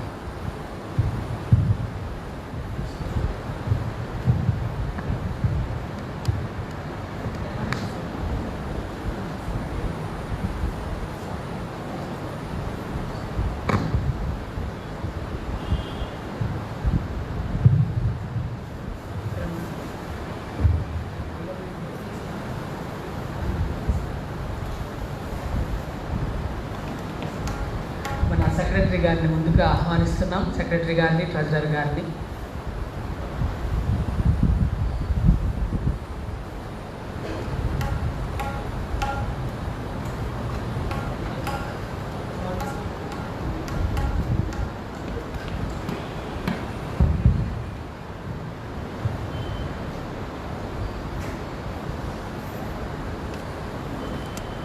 ప్రభు నామమునకు వందనములు. మీ అందరికీ కూడా నా ప్రియాభివందనాలు తెలియజేస్తున్నాను.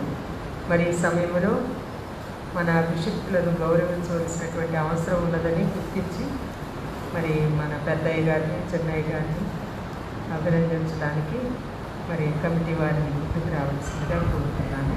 సెక్రటరీ గారు వచ్చి 2 మాటలు.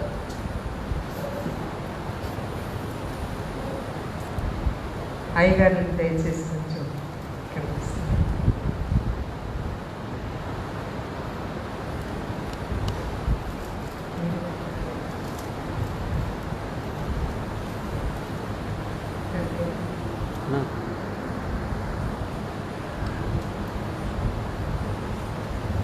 మరి ఈ సమయంలో ఈ ఆదివారం మన పెద్దయ్య గారు మనతో ఉండడం చాలా సంతోషం. మరి వారిని అభినందించుకోవడానికి ఈ సమయాన్ని దేవుడు మనకి ఇచ్చినందుకు దేవునికి వందనాలు చెల్లిస్తూ ఉన్నాను. ఇప్పుడు సెక్రటరీ గారు వారిని బొకేతో సత్కరిస్తారు. అలాగే చెన్నయ్య గారిని కూడా రావాల్సింది.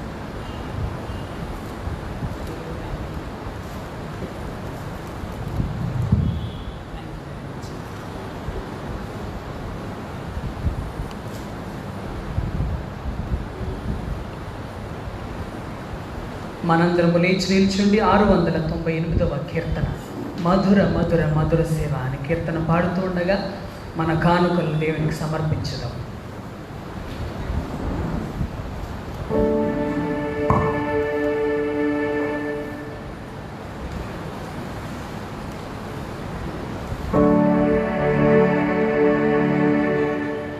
మధుర మధుర మధుర సేవ యేసు ప్రభు సేవ, మధుర మధుర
నీ మంచి వరములకు దాత, నీ జనుల కానుకలు దయతో అంగీకరించి వీటిని మమ్మను దీవించి లోకమంతటా సమాధానము దయను విస్తరింపజేయమని మా ప్రభువైన యేసుక్రీస్తు ద్వారా నేను బతిమాలుకొనుచున్నాను. ప్రార్థించుదము. ప్రభు మీకు తోడైండును గాక. ప్రార్థించుదము. ప్రభావమును కనికరించుము. ప్రభావమును కనికరించుము. మనందరము కలిసి ప్రభు నేర్పిన ప్రార్థన చేయుదాం. పరలోకమందుండ మా తండ్రి, నీ నామం పరిశుద్ధపరచబడును గాక. నీ రాజ్యం వచ్చును గాక. నీ చిత్తము పరలోకమందు నెరవేర్చున్నట్లు భూమి అందును నెరవేరును గాక. మానుదిన ఆహారం నేడు మాకు దయచేయు. మా ఎడల అపరాధములు చేసిన వారిని మేము క్షమించిన ప్రకారం మా అపరాధములను క్షమించు. మమ్మల్ని శోధనలోనికి తేక దృష్టి నుండి తప్పించుము. ఎందుకనగా రాజ్యమును, శక్తియు, మహిమయు నిరంతరము నీవి అయి ఉన్నవి. ఆమేన్. ఓ ప్రభువా, నీ కృప మాకు కనపరచుము. ఓ ప్రభువా, మా పరిపాలకులు నడిపించుము. నీ సేవకులకు నీతిని ధరింపచేయుము. ఓ ప్రభువా, నీ జనులను రక్షించుము. ఓ ప్రభువా, మా కాలమందు సమాధానము దయచేయుము. ఓ దేవా, మా హృదయములను పవిత్రపరచుము. ఈ దినమున కొరకైన సంగ్రహ ప్రార్థన. ప్రధాన కాపరిమైన దేవా, దేవుని ప్రజలమైన మమ్మును నీ గొర్రెలుగా, గొర్రె పిల్లలుగా ఎల్లప్పుడూ పిలుచుచు మమ్ములను మేపుచు కాయిచు ఉన్నవాడవు. నిన్ను ద్వేషించు వారిలో నుండి నీ కొరకు ప్రజలను చైతన్యపరచు వారిని లేవనెత్తుము. అలాగనే నీ కొరకు నీ సమాజమును మార్పు నిందించుటకు వారికి తగిన అనుభవం అనుగ్రహించు. నీతోనూ పరిశుద్ధాత్మతోనూ నిత్యము జీవించుచు పరిపాలించుచుండెడి నీ కుమారుడైన యేసుక్రీస్తు ద్వారా ప్రార్థించుచున్నాము. సమాధానము కొరకైన సంగ్రహ ప్రార్థన. సమాధాన కర్తవును ఐక్యమత్య ప్రియుడువైన ఓ దేవా, నిన్ను ఎరుగుటయే మాకు నిత్య జీవం, నిన్ను సేవించుటయే పూర్ణ స్వాతంత్ర్యం. నిజముగా నీ శరణజొచ్చిన వినయ సేవకులమైన మేము ఏ విరోధుల బలమునకు భయపడుకుంటున్నట్లు మా శత్రువుల ప్రయత్నములన్నిటి నుండి మమ్మల్ని తప్పించి యేసుక్రీస్తు బలము వల్ల కాపాడు. కృప కొరకైన ప్రార్థన. ఓ ప్రభువా, మా పరలోకపు తండ్రి, ఈ దినారంభం వరకు మమ్ము క్షేమముగా తెచ్చిన సర్వశక్తి గల నిత్యుడవగు దేవా, నేడు నీ మహాశక్తి చేత మమ్మను కాపాడి మేము ఏ పాపములో పడకుండాను, ఏ విధమైన ఉపద్రవంలో చిక్కుకొనకుండాను నీ దృష్టికి యుక్తమైనది ఎల్లప్పుడూ చేయులాగున మా పనులన్నీ నీ పాలన చేత జరపబడినట్లు మా ప్రభు అయిన యేసుక్రీస్తు ద్వారా దయచేయము. ఆమేన్. ప్రార్థన చేద్దాం. ప్రేమగల తండ్రి, నీ ఘనమైన నామమునకు వందనాలు. గడిచిన వారమంతయు మీ రెక్కల చాటును భద్రపరిచి ఈ పునరుద్ధాన దినాన్న నిన్ను స్తుతించేటువంటి భాగ్యాన్ని మాకు దయచేశారు. నీకు వందనాలు. సంఘాన్ని దీవించండి. ప్రతి కుటుంబాన్ని మీరు ఆశీర్వాదకరంగా మార్చండి. యవనస్తులు మీరు పట్టుకోండి. అయా, వృద్ధులు మీరు జ్ఞాపకం చేసుకోండి. మా చుట్టూ కరోనా ప్రబలి ఉంటుండగా అయా, మంచి ధైర్యాన్ని, మంచి శారీరక బలాన్ని మాకు దయచేయమని ప్రార్థిస్తూ ఉంటున్నాం. సంఘాన్ని చైతన్యవంతంగా మార్చడానికి కాపరులను, అభిషక్తులు మీరు ప్రేరేపించండి. అధ్యక్ష ఖండం కొరకు, కాపరుల కొరకు, అభిషక్త పరిచర్య చేయు ప్రతి బిడ్డ కొరకు నీకు ఎంతగానో వందనాలు. పరిచర్య విస్తరింపబడు రీతిగా మా అధ్యక్ష ఖండ అధికారులు, పనివారు నీ చిత్తానుసారంగా ప్రయాసపడడానికి నీ సహాయం దయచేయండి. మా గురువుల వారిని మా సంఘానికి మా మధ్యకు నడిపించిన విధానం కొరకే నీకు వందనాలు. నీ ఆరోగ్యమును, బలమును, శక్తిని వారికి దయచేయండి.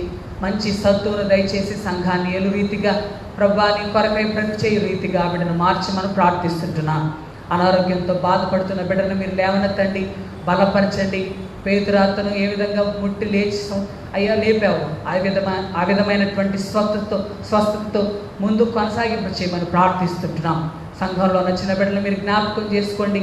నీ దయలోను, మనుషుల దయలోను వర్ధిల్లు రీతిగా వారిని అయ్యా నీ దయలో పెంచడానికి తల్లిదండ్రులకు జ్ఞానము దయచేయమని ప్రార్థిస్తుంటున్నాం. నీ దయలోను అయ్యా నీ కృపలోను మేము సంఘంగా ముందుకు కొనసాగడానికి సహాయం చేయమని క్రీస్తు పేరిట పెడుతున్నాము తండ్రి.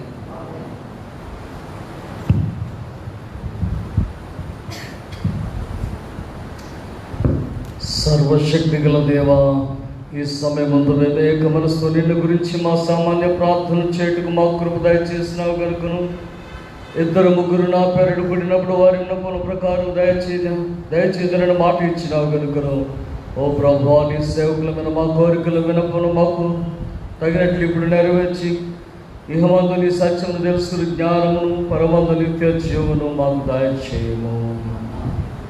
మన ప్రభువైన యేసుక్రీస్తు కృపయు తండ్రి అయిన దేవుని ప్రేమయు పరిశుద్ధాత్మ అన్యోన్య సహవాసము మనకందరికీ తోడై ఉండును గాక.